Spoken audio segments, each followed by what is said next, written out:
Warner. Hey, what's up? What's going on, man?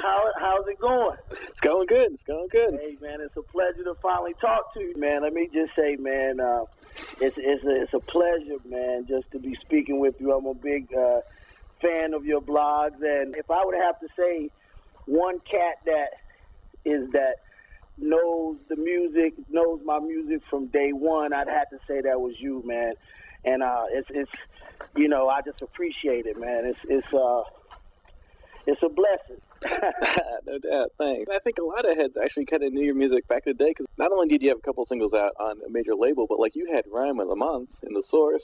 It's been crazy, man. It's been a crazy journey, man. It's like I've kind of been able to experience, you know, both sides of the game as far as being like an independent artist. But for those couple years on Elektra, you know, I did get to see, you know, what it was like to be an artist on a major, and also that was also due to, of course, the infamous I in Omniscence, and then the I that is not in Omniscence. I was going to ask you about that actually. Yeah. Right. What is with the two different spellings? Because that was definitely a confusing thing. Was that a mistake on Sixborough's part, or did you change it? No. This is originally. Dating back, every MC has been at this point in time where in his career, in the early stages, where he's trying to find a name. You were talking about online and like mentioned, releasing the album.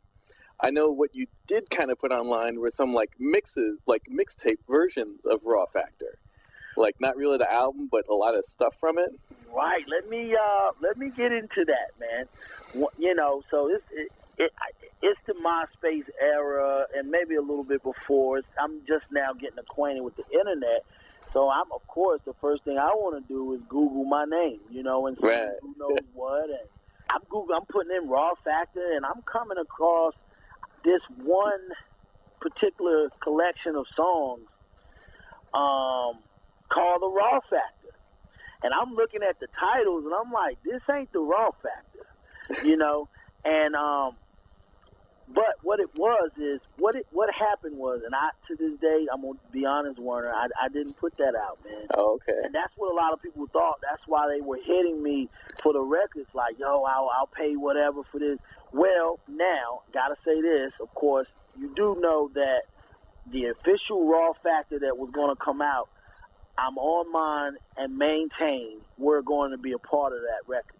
Right. That was a deal that me and Vince had made, and Fanatic. We said, we will sign with you, but we want these records on the album because we thought that the album was going to stay in that lane, in that same vein as the Funky One-Liner EP. But as you begin to hear the records, you'll see that the album it was during a time when, Biggie had came and he had really messed the game. Well, I'm not messed it up in a bad way, but I'm just saying he made it really hard for other rappers to